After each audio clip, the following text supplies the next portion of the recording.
حق پہ ہیں جھکے جھکے ہم بریلی والے کہ رافضی جنہیں مولائی کے نام سے لوگ جانتے ہیں ادھم مچانے میں اس وقت وہ ایک نمبر پر ہیں، اس لیے کہ ایران نے بھی سعودیہ کی نقل میں پیسے کے ذریعہ مذہب پھیلانا شروع کر دیا ہے۔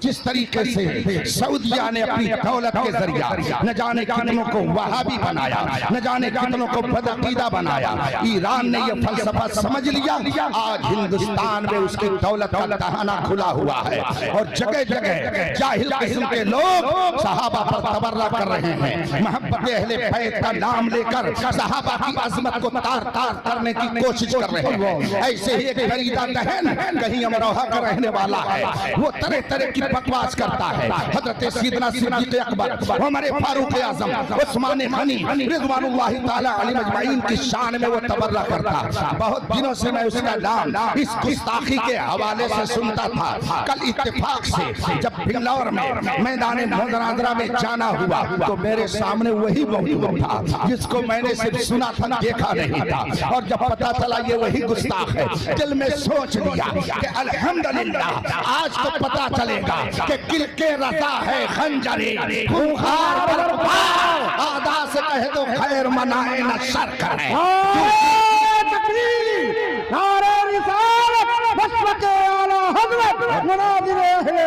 اور جو ہی اس نے گفتگو شروع کی تو میں نے سوچا کہ آج اس کی قاعدے سے چٹنی بنا دی جائے تاکہ پھر دوبارہ اس کو جرات نہ ہو۔ خدا کی قسم ممبر رسول پر بیٹھ کر کے کہہ رہا ہوں، شاید اپنی زندگی میں وہ خبیث کبھی اتنا ذلیل نہ ہوا ہوگا کل جس طرح سے اس کو ذلت و رسوائی کا سامنا اٹھانا پڑا۔ وہ گستاخ صحابہ سمجھتا تھا کہ رضا والے اب علم سے خالی ہو گئے ہیں، لیکن شاید انہیں نہیں معلوم ہے کہ الحمدللہ آج ہندوستان اور پاکستان میں بر صغیر میں علم کی جو رمق چل رہی ہے اور دکھ رہی ہے، کہنا پڑتا ہے وادی رضا کی کوہ ہمالا رضا کا ہے، یہ سندھ دیکھیے وہ علاقہ رضا کا ہے۔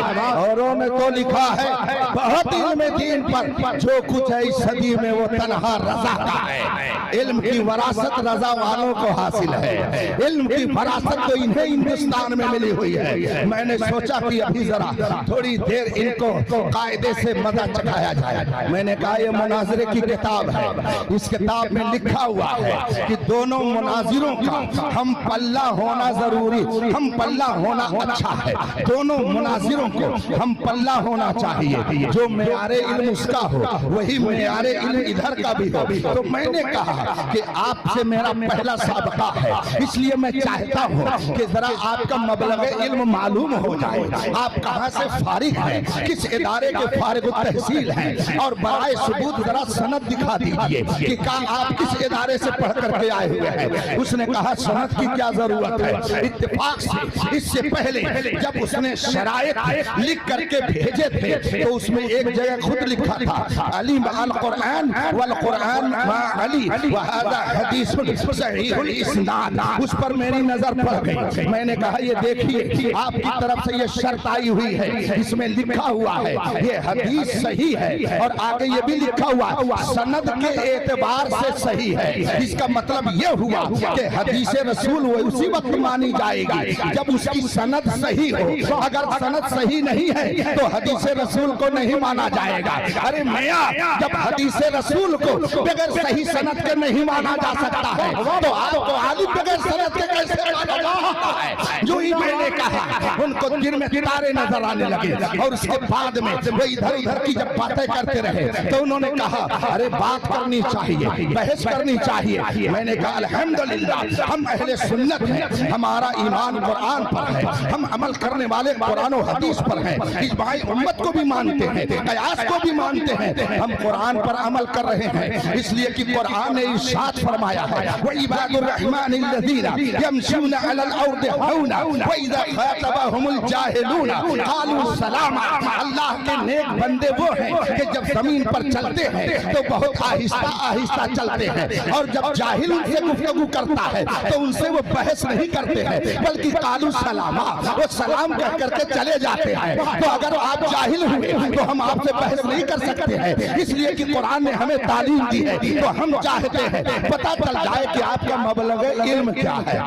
1.5 گھنٹہ تک جناب کا علمی جنازہ نکلتا رہا، اور جب زیادہ جوش دلایا گیا تو ہم نے دیکھا کہ جناب کے چہرے پر ہوائیاں اڑنے لگی۔ حضرت منازع رشیدیہ میرے سامنے رکھی ہوئی تھی، اس کو میں نے مجمع کو دکھایا اور میں نے کہا اس کے مصنف اور رائٹر بریلی کے نہیں ہیں، یہ جون پور کے رہنے والے ہیں، اور یہ اعلیٰ حضرت کے مرید اور خلیفہ نہیں ہیں۔ سن 1038 ہجری میں ان کا انتقال ہو گیا۔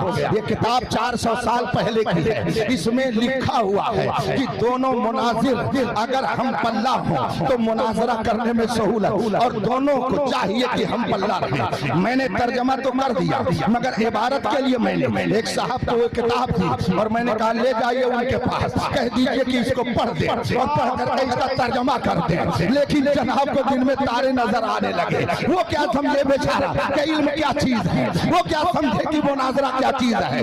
ایک روز میں نے اس کی ایک تقریر سنی، وہ کہہ رہا تھا کہ تعزیہ بنانا سنت رسول ہے، اور صرف بنانا ہی نہیں بلکہ گھمانا بھی سنت رسول ہے۔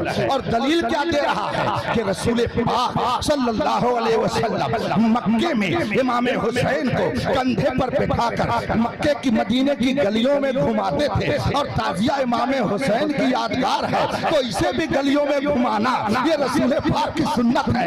اس لیے کہ حضور نے امام حسین کو مدینے کی گلیوں میں گھمایا، تو ہم اگر ان کی یادگار تعزیہ کو گھمائیں تو یہ رسول پاک کی سنت ہے۔ مارے گھٹنا پھوٹے سر جب اس نے یہ تقریر کی، اس کے ماننے والوں کا نعرے حیدری، سمجھ میں بات آ گئی۔ وائز بے نیاز بھی جاہل مطلق ہے اور ان کے ماننے والوں کا بھی وہی حال ہے۔ اس لیے میں نے سوچا تھا آج ان کا علمی جنازہ نکل جائے گا، لیکن بعد میں سمجھ میں آیا علم ہے ہی نہیں تو علمی جنازہ کیا نکلے گا۔ ہاں جہالت کا جنازہ ضرور نکل جائے گا۔ اب میں نے کہا ذرا یہ کتاب ان سے کہہ دیجئے پڑھ کر کے اس کا مطلب بتا دیں تاکہ لوگ سمجھ جائیں کہ اختر حسین قادری اپنی طرف سے نہیں کہہ رہا ہے بلکہ یہ لکھی ہوئی کتاب ہے، اس کو ماننا تو پڑے گا۔ لیکن جب آدمی اس کے پاس کتاب لے کر کے گئے کہتا ہے مجھے اس کی ضرورت نہیں ہے، کتاب اس نے واپس کر دیا، پھر دوبارہ لے کر کے گئے، دوبارہ واپس کر دیا، دوبارہ میں نے بھیجا، پھر واپس کر دیا۔ مجھے جلال آیا، میں نے کہا خدا کی قسم یہ اتنا بڑا بے علم ہے کہ اس کے پاس اتنی صلاحیت نہیں ہے کہ اس کتاب کو یہ پڑھ سکے، نہ اسے سمجھ سکے، نہ اس کو سمجھنے کی صلاحیت ہے، نہ پڑھنے کی صلاحیت ہے۔ جس کا یہ حال ہو وہ صحابہ پر تبرہ کرے، اس کو تو پانی میں شرم کے مارے ڈوب کے مر جائے۔ نعرہ تکبیر، نعرہ رسالت، مشرق اعلی حضرت علماء اہل سنت حضرت علامہ اختر حسین علیوی صاحب قبلہ۔ اور اس کے بعد پھر جب بہت جھجوڑا کہ سند دکھاؤ بھائی، سند دکھاؤ، تو وہ بہت جھجوڑنے کے بعد جوش میں کہتا یہ میں بھی سند لے کر آیا ہوں، لے جائیے ان کو دکھا دیجئے۔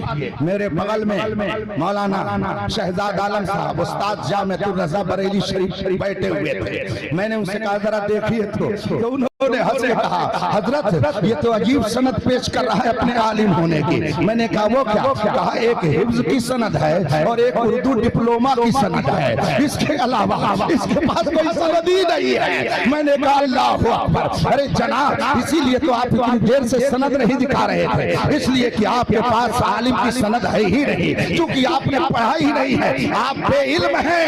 بے علم سے مناظرہ کرنے کے لیے اختر حسین نہیں ہے، لاؤ کسی علم والے کو تو پتہ چلے۔ مجبوراً اس کے صدر مناظرہ نے کہا ہم اعلان کرتے ہیں ہم نے جن کو مناظر بنا کے بھیجا تھا ان کے پاس کوئی سند نہیں ہے، وہ عالم نہیں ہے، اس لیے ہم ان کو ہٹا کر کے دوسرے کو لاتے ہیں۔ اللہ اکبر، اتنی ذلت و رسوائی اسے مجمع میں کل اٹھانی پڑی۔ میں نے دل میں سوچا جو صحابہ کی عظمت پر کھیلنے کی ناپاک کوشش کرتا ہے خدا اسے ایسے ہی اچھی جگہوں پہ بلا کے بابا نعرہ تکبیر، نعرہ رسالت، عظمت صحابہ